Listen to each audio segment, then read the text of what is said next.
In this video, we're doing a super easy heated DIY seed bed. It's ideal for cuttings and tender seedlings, and anyone can do it. So here's how I did mine.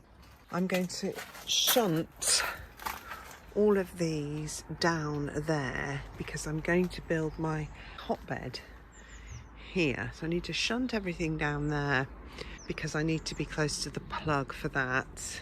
Yeah, because otherwise I'll just waste cable all along here. So I want maximum cable in the actual bed. This is the cable. You can see here. I didn't get it with the thermometer because it's cheaper without the thermometer. And with it being a much milder climate here in the UK, I thought, I didn't really need that extra expense. If you live, obviously, in somewhere with much colder winters where your frosts are going to last much longer, then it might be useful.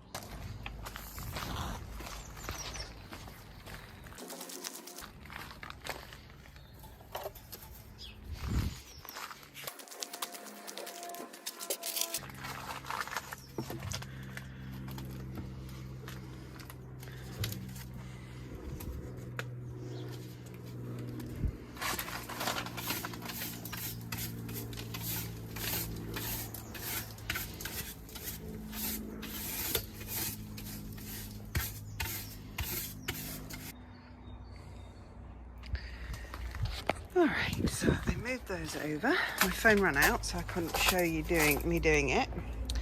This is my space here. Here's my cable, obviously, just measuring it for size. And what else was I going to tell you? Yes, so I did measure this area here because I'm going to now go to the DIY store and get some insulating board, which is going to serve as the base for the sand. And I'm not going to buy any wood because I think I have enough scrap. So let's go and do that now.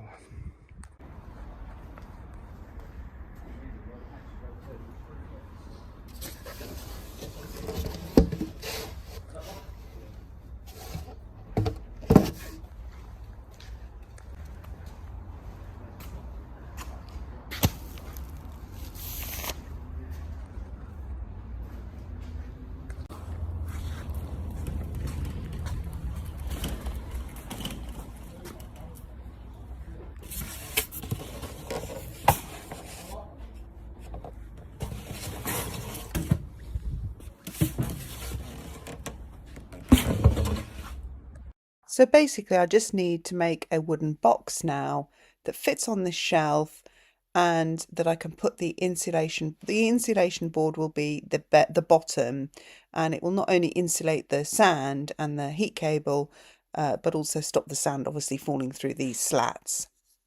Because I was using leftover wood from the greenhouse, my wood wasn't actually tall enough to allow for the depth of the insulation board plus a layer of sand. So I doubled up the layer of wood, and you won't need to do this if you're just buying your wood for the project. You'll just need to make sure you buy wood that's deep enough for the board and the sand on top. So I basically ended up having to cut 8 pieces, 4 lengths, 2 on each side, and 4 ends, 2 on each side. So, and I just screwed them together. So that was all I did. I just got the 4 battens, measured to fit my particular space, which is what you will need to do in your space, and then screwed them all together until I had a box. I need to put some screws in here, and that's the first layer done. So obviously here I am adding my second layer, which if you buy the right width of wood when you're doing your project, you won't have to obviously do this stage. But I like this wood because it kind of matched my greenhouse wood anyway, so I was quite happy to just do it this way. Slight overhang there, I didn't realise. So my phone ran out again. So I took the foam onto the drive, and I basically put the box on top and just measured the rectangle that I needed to fit inside the box.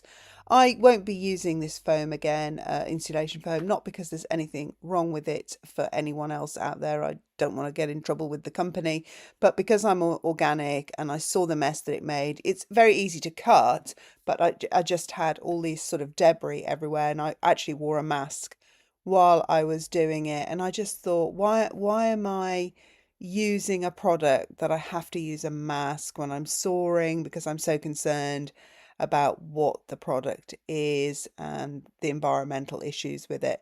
So I wouldn't go down this route again, but I have to say it was very effective and it was really easy to do. So anybody can do it.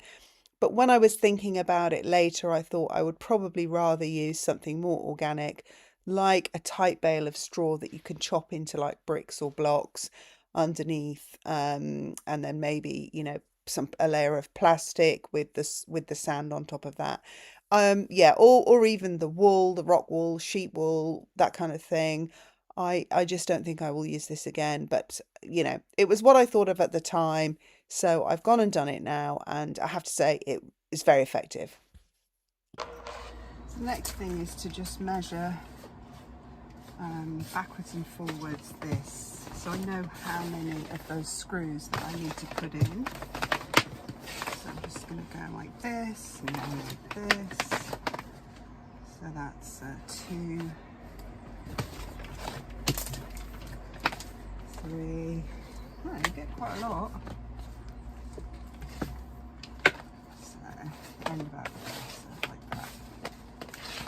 So that's 4 screws in this end, and 1. I don't know what that was. Somebody getting murdered. Dog's triggered. Are you alright? What was that, hey? I know. Don't come in here. Come on. Oh, she gets so scared when she hears that.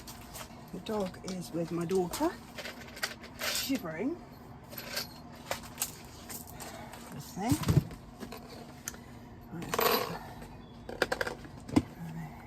Just put another one in here. And the reason for the mask, just really a safety issue. I just didn't want to breathe in, as I didn't know what this particle board was made of. I didn't want to breathe it into my lungs. Oh wow, I mean, it's just almost absolutely perfect. Look at that. I don't know how I'm going to hold that last one there, but because it's like a cooker element, probably just put 2 in, and then it won't, it kind of won't double back. I'll put 1 there. And 1 there like that. It holds that nub in place like that. Ta-da! Okay. Go and get the sand. The idea with the first layer of sand is to just work it under these cables, to put a layer of sand between the cables and the insulation. So it's going to be a fairly thin layer, and then I can sort of just pop the, what was that? It was my thermometer. Pop the, because I didn't screw the screws, I can take my mask off now. Because I didn't screw the screws all the way down, I can sort of lift up the cables to let the sand, push the sand. What is that? Is that fireworks? Sorry, it's those bangs are scaring the you-know-what out of my little dog. Alright, so I've got a good layer now underneath the elements. So, kind of psychologically, I feel better that insulation foam has gone. Again, I won't be using that. Oh, I've got my mask on my face again. I was so paranoid about those particles. And that's what I think, like, if you're going to be that paranoid about something, then don't use it. So it's looking good, and I'm glad I found the wood, because now it kind of matches, so it looks good. Okay, so I'm just going to fill it up now, and then I'm going to switch it on. All right, I'm going to leave this bit of the cable and this bit exposed, just so that I can test, because I did not test that the cable even worked before I buried it. So silly old me, because there can always be a faulty product. I'm just going to level it off, just keeping that bit exposed.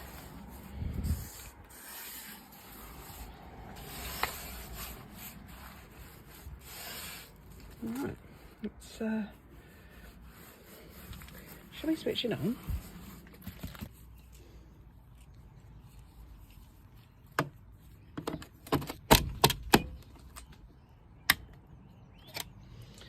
Okay.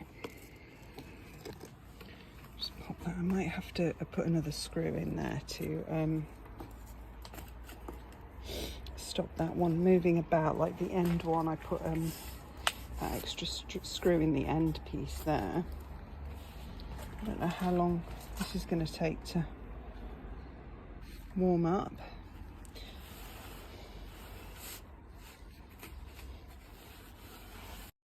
I just want to finish off by saying three things. One is that the cable did heat up, but it's a very mild temperature, and that's a good thing, and leads me on to number two. Number two is the sand must be damp, and the reason for that is you don't want the cable overheating, because obviously then you could have problems, electrical problems. So the sand must be damp to stop the whole thing overheating. So the fact that it didn't feel hot when I touched it, but just warm, the cable that is good, because it means that it's obviously not going to spontaneously combust. And the final thing I just want to say is, when I said I used 2 nails to pin it down, obviously I didn't mean don't pierce the electrical cable. I just, where the 2 heads met, it just kind of pinned the cable down. Don't go through the cable itself. And here I am out at night. I don't know what time it is, about 10 o'clock at night. And I've come in to check everything's working. And actually, I don't know, I feel like there must be some heat. It is actually pretty warm to the touch. It's certainly definitely not cold at all, but it's not hot. And this cable is it's just warm to the touch. It's, I would say, slightly obviously warmer than body temperature. My neighbours come out, it's kind of creepy.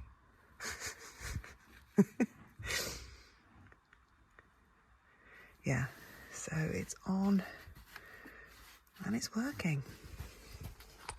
There we go. That's my video. Here it is. So, can't wait to put some dahlias on that tomorrow. Thanks for watching.